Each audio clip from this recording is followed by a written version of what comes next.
உலகெங்கிலும் வாழும் astro divine Tamil நேயர்களுக்கு அன்பு வணக்கம். நான் ஜோதிடர் குரு வரதராஜ பெருமாள். இந்த நிகழ்ச்சி மூலியமா உங்களெல்லாம் சந்திக்கிறதுல மிக்க மகிழ்ச்சி. நம்ம என்ன பார்க்க போறோம் அப்படின்னா, ஆனி மாத தமிழ் மாத ஆனி மாத பலன். இந்த ஆனி மாதம் உங்களுடைய ஒவ்வொரு ராசிகளுக்கும் என்ன மாதிரியான பலன்களை கொடுக்க போறாங்க அப்படின்றத பார்க்க போறோம். உள்ளபடியே ஒரு விஷயத்த நான் முதல்லயே சொல்லிடுறேன். நிச்சயமா தைரியமா நீங்க காணொலியை பார்க்கலாம். ஏதாவது நெகட்டிவா ஏதாவது சொல்லிடுவாங்களா அப்படின்லாம் பயமே வேண்டாம். நான் கொடுத்துருக்கக்கூடிய அதாவது கோச்சார நிலைகளில் நம்ம ஆய்வு பண்ணி ஒவ்வொரு ராசிக்கும் என்னென்ன நிலையில் ஒவ்வொரு கிரகமும் இருந்துட்டு இருக்காங்கன்றது ஆண்டு கிரகங்களையும் எடுத்துக்கிட்டு மாத பலன் நம்ம சொல்றதா இருந்தால் கூட ஆண்டு கிரகங்களையும் கணக்கில் எடுத்து அவங்களோட வேலை சிறப்புகள் என்னவா இருக்குது அப்படின்றலாம் பார்த்து துல்லியமாக உங்களுக்கான பலன்கள் கொடுக்க போகிறேன். மேஷம் முதல் மீனம் வரையான 12 ராசிக்காரர்களுக்கும் உங்களுக்கான தனித்துவமான பலன்களை கொடுத்துருக்கிறேன். நிச்சயமாக தொடர்ந்து காணொலியை பாருங்கள், உங்களுக்கு நிச்சயமாக பயனுள்ளதாக இருக்கும். தனுசு ராசிக்காரர்களுக்கு இந்த ஆணி மாதம் மிக உன்னதமான யோக காலம் அப்படின்றது எந்த சந்தேகமும் வேண்டாம். என்னோட நண்பர்கள் சிலர் தனுசு ராசிக்காரர்கள் இருக்காங்க. ராசிநாதன் 8ஆம் இடத்துல மறைஞ்சிடறாரு. இது எப்படி பலம் குறையாததான அர்த்தம் அப்படின்னாங்க. அது எப்படிங்க 8ஆம் இடத்துல மறைஞ்சாலும் அது தன்னோட சொந்த உச்ச வீட்டுக்கு வந்துட்டுருக்கிறாரு. உங்கள் ராசிநாதன் யாருன்னா வியாழன். வியாழன் 8ஆம் இடத்துல தான் உச்ச பலமே அடைகிறாரு. அப்போ என்ன அர்த்தம்னா, தனுசு ராசிக்காரர்கள் ஒரு குண்டு சட்டிக்குள்ளே அடங்காதீங்கன்னு அர்த்தம். பொதுவாகவே அவங்களுக்கு அந்த இயல்பு கிடையாது. ஒரு வீடு தங்க மாட்டாங்க, ஒரு இடத்துல உட்காந்து வேலை பார்க்குறது அவங்களுக்கு பிடிக்காது. நிறைய பயணிக்கணும், நிறைய புது புது முகங்களை பார்க்கணும், புது புது மனிதர்களை சந்திக்கணும், புது புது உறவுகளை தேடிக்கணும் அப்படின்ற ஒரு துருதுருப்பாக இயங்கக்கூடிய ஒரு மனிதர்களாக தனுசு ராசிக்காரர்கள் இருப்பாங்க. ஸோ அப்படிப்பட்டவங்களுக்கு அதனால தான் உங்களுடைய ராசிநாதனே 8ஆம் இடத்துல உச்சம் அடைகிறார். 8ஆம் இடம்ன்றது மறைஸ்தானம் மட்டும் கிடையாது. வெளிநாடு, வெளி மாநிலம், மாற்று மொழி, மாற்று மதம் இவங்களோட இதெல்லாம் பேசக்கூடிய இந்த நம்பிக்கை கொண்டவங்களோட நட்புகள் மூலியமாக வளர்ச்சி அடையக்கூடிய நிலை தான் இந்த தனுசு ராசிக்காரர்களுக்கு இருக்குது. ஸோ அதை செயல்படுத்துகிற விதமாக தான் உங்களுடைய ராசிநாதன் ராசிக்கு 8ஆம் இடத்துல உச்ச பலம் அடைகிறார். அப்போ என்ன பண்ணணும் அப்படின்னா, உங்களுடைய செயல்களை விரிவுபடுத்தி அடுத்த நிலைக்கு அடுத்தடுத்த நகர்வுகளுக்கு போகிறதுக்கான யோசனைகளுக்கு வரணும். அந்த யோசனைகளுக்கு நீங்கள் வந்துட்டீங்கனாலே நீங்கள் ஜெயிக்க போகிறீங்கன்னு அர்த்தம். உங்களுக்கு குரு பகவான் உங்களுக்கு கரெக்டாக உங்களுக்கு சரியான இடத்துல தூக்கிட்டு போயிட்டு உங்களுக்கான யோகங்களை கொடுத்துருவார். அதனால் கண்டிப்பான முறையில் இந்த ஆணி மாதத்தில் பார்த்தீங்க அப்படின்னா, இது ஆண்டு கிரகம். குரு ஆண்டு கிரகம். இந்த ஆண்டு முழுவதும் இந்த நம்ம சொன்னது 8ஆம் இடத்துல இருக்கக்கூடிய குரு பகவான் உங்களுக்கு உச்சபட்ச யோகங்களை தான் கொடுக்க போகிறார்.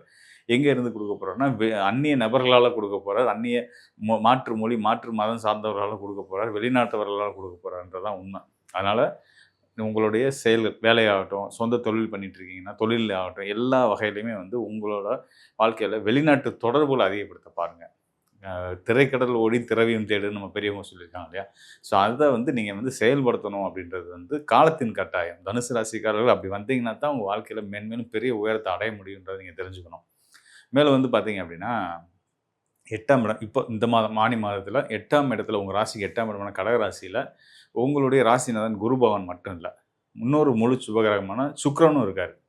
குரு சுக்கிரன் நினைவு அப்படின்றது பொதுவாகவே பார்த்திங்கன்னா நல்ல யோகங்களில் ஒரு யோகம். குருவும் சுக்கிரனும் ஒருத்தர் பகையாக இருந்தாலும் அவங்க 2 பேரும் சேர்ந்து ஜாதகத்தில் எந்த ஸ்தானத்தில் இணைவு பெற்றாலும் அந்த ஜாதகருக்கு நல்ல கல்வி, நல்ல பண்புகள், ஒரு சமூகத்தில் எப்படி நடந்துக்கணும், ஸோ ஒரு பொது இடத்துல எப்படி நடந்துக்கணுன்ற ஒரு டீசன்சியெல்லாம் சொல்லிக் கொடுக்கக்கூடியதெல்லாம் குரு சுக்கிரனோட தொடர்பு தான். ஸோ அந்த வகையில் பார்த்திங்கன்னா பொன் பொருள் சேர்க்கை, நம்ம தொட்டதெல்லாம் பொண்ணாக போகுதுன்ற தாண்டி நீங்கள் நினச்சதெல்லாம் பொண்ணாக போகுது, சிறப்பாக நடக்க போகுதுன்ற மாதிரி யோகங்களை கொடுக்க போகிறாங்க குருவும் சுக்கிரன் நினைவு பெற்று. மற்றும் வீடு, மனை, வண்டி, வாகனம் இதெல்லாம் வாங்குறதில்ல, உங்களுக்கு இருந்த தடைகள்லாம் நீங்கி உங்கள் குழந்தைகளுக்காக ஒரு சேவிங்ஸை துவங்கணும்னு நினச்சிட்டு இருப்பீங்க, செய்ய முடியாமல் இருக்கும். அட்லீஸ்ட் ஹெல்த் இன்சூரன்ஸ் போடணும்னு நினச்சிருப்பீங்க, ஒரு பாலிசி லைஃப் இன்சூரன்ஸ் போடணும்னு நினச்சிருப்பீங்க, ஒரு மியூச்சுவல் ஃபண்டில் இன்வெஸ்ட் பண்ணுவீங்க, பல விதமான சேவிங்ஸ் இருக்கு இல்லையா? தங்கம் வாங்கணும்னு நினச்சிருப்பீங்க, வீடு, மனை வாங்கணும்னு யோசிச்சு இது எல்லாத்தையும் செயல்படுத்துறதுக்கு இந்த மாதத்தை ஒரு துவக்கமாக வச்சுக்கோங்க. இதுக்கான முதல் ஸ்டெப்பை இந்த மாதம் எடுத்து வைங்க. கண்டிப்பான முறையில் நீங்கள் நினச்ச மாதிரி உங்களுடைய எதிர்கால சந்ததியினருக்கு நீங்கள் பெரிய ஒரு இன்ஸ்பிரேஷனாக மாறுவீங்கன்றதை நான் சொல்லிக்கிறேன். மேலும் பார்த்தீங்கன்னா, உங்கள் ராசிக்கு 4ஆம் இடம் அர்த்தாசிரம ஸ்தானத்தில் சனி இருக்கார். இந்த சனி பகவான் குருவோட வீட்டில் இருக்கார், குருவுடைய பார்வையோடு இருக்கார். குருவோட வீட்டில் சனி இருக்கிறதுன்றது ஒரு சிறப்பு தான். இயற்கை அசுபரான சனி பகவான் முழு சுபகிரகமான குருவோட வீட்டில் இருக்கும்போதே அவருடைய இயற்கை அசுபத்தன்மை குறையும். கூடுதலாக இங்கே குருவோடைய பார்வையும் கிடச்சிருதுன்னும்போது முழுமையாக சனி பகவான் உங்களுக்கு சுப யோகங்களை தான் கொடுக்க போகிறாரு. உங்களுடைய செயல்களால் உங்களுக்கு நன்மதிப்பு உயரப்போகுது. மேலும் இன்னொரு சிறப்பாக என்னன்னு கேட்டிங்கன்னா, உங்களுடைய ராசிக்கு யோகநாதன் சொல்லக்கூடிய செவ்வாய் ராசிக்கு 5ஆம் இடத்துலேயே இருக்கார், மேஷ ராசியில் இருக்கார், ஆட்சி பலத்தில் இருக்கார். ஸோ அதனால தான் நான் சொன்னேன், நீங்கள் நினச்சதெல்லாம் பொண்ணாக காலம்னு. 5ஆம் இடம்ன்றது மனோஸ்தானம். மனோஸ்தானத்தில் இருக்கக்கூடிய உங்கள் யோகாதிபதி நீங்கள் நினச்சதெல்லாம் வெற்றியாக்கி கொடுக்கக்கூடிய சாதிக்கக்கூடிய ஆற்றலை உங்களுக்கு கொடுக்க போகிறாருன்றதை தெரிஞ்சுக்கணும். இன்னொரு ஆண்டு கிரகம் பார்த்தீங்கன்னா ராகுவும் கேதுவும். ராகு வந்து ராசிக்கு 3ஆம் இடத்துல இருக்காரு. 3ஆம் இடத்து ராகு வந்து பார்த்தீங்கன்னா, பொதுவாவே வந்து உபஜய ராசியில இருக்கக்கூடிய அசுபர்கள் வெற்றியை தருவாங்கன்ற அடிப்படையில, ராகுவும் உங்களுக்கு வாழ்க்கைக்கான வளர்ச்சியையும், வெற்றியும் குடுக்க போறாரு. ஆக அனைத்து கிரகங்களும் கோச்சார நிலையில உங்க ராசிக்கு ரொம்ப சிறப்பான நிலையில இருக்கிறதுனால, இந்த ஆனி மாதம் உங்க வாழ்க்கையில மிகப்பெரிய திருப்பு முனையை ஏற்படுத்தக்கூடிய ஒரு அற்புதமான காலம். மேலும் வந்து பார்த்தீங்கன்னா, இப்ப நம்ம ஆனி மாத பலன்கள் பார்த்துட்டு இருக்கோம் இல்லையா? ஸோ இந்த ஆனி மாத பலன்கிறது வந்து கோச்சார கிரகங்கள அடிப்படையா வச்சது. உங்களுடைய ராசிக்கு ஏனைய கிரகங்கள், அதாவது நவகிரகங்கள்ல உங்க ராசி தவிர்த்து, சந்திரன் தவிர்த்து ஏனைய கிரகங்கள் எங்கெங்க இருக்கிறாங்க, ஆண்டு கிரகங்கள் எங்க இருக்காங்க, மாத கிரகங்களோட நிலை என்னவா இருக்கு. ஸோ இதெல்லாம் வச்சு தான் இந்த மாதம் உங்களுக்கு இப்படி இருக்கும் அப்படின்றத வந்து நம்ம சொல்லியிருக்கோம். இது வந்து உங்க ராசி அடிப்படையிலான பலன்கள். ஸோ இதில வந்து முழுமையா இந்த இந்த மாதம் வந்து பார்த்தீங்கன்னா, உலகத்தில இருக்க எல்லோருக்குமே உலகத்துக்கே நன்மைகள் பல விஷயங்கள், நல்ல விஷயங்கள் நடக்கிறதுக்கான ஒரு துவக்க காலமா இந்த ஆனி மாதம் இருக்கு அப்படின்றத நம்ம தெரிஞ்சுக்க முடிஞ்சுச்சு. ஸோ அந்த வகையில எனக்குமே மிகப்பெரிய சந்தோஷம் தான். இதில வந்து குறிப்பா வந்து பார்த்தீங்கன்னா, குரு பகவான் உச்சம் பெற்றிருக்கிறது, அவரோட சுக்கிரன் இணைவு பெற்றிருக்கிறது, புதாதித்ய யோகம் ஏற்பட்டு, மிதுன ராசியில புதாதித்ய யோகம் ஏற்பட்டு, அந்த புதனுக்கும், சூரியனுக்கும் வந்து பார்த்தீங்கன்னா, 9ஆம் திரிகோணத்தில ராகு இருக்கிறது. ஸோ இந்த நிலையிலாம் வந்து பார்த்தீங்கன்னா, எல்லாரோட பொருளாதாரமும் முன்னேறக்கூடிய ஒரு அற்புதமான காலமா இருக்கு. அதாவது பொதுவா சொல்லுவாங்க இல்லையா?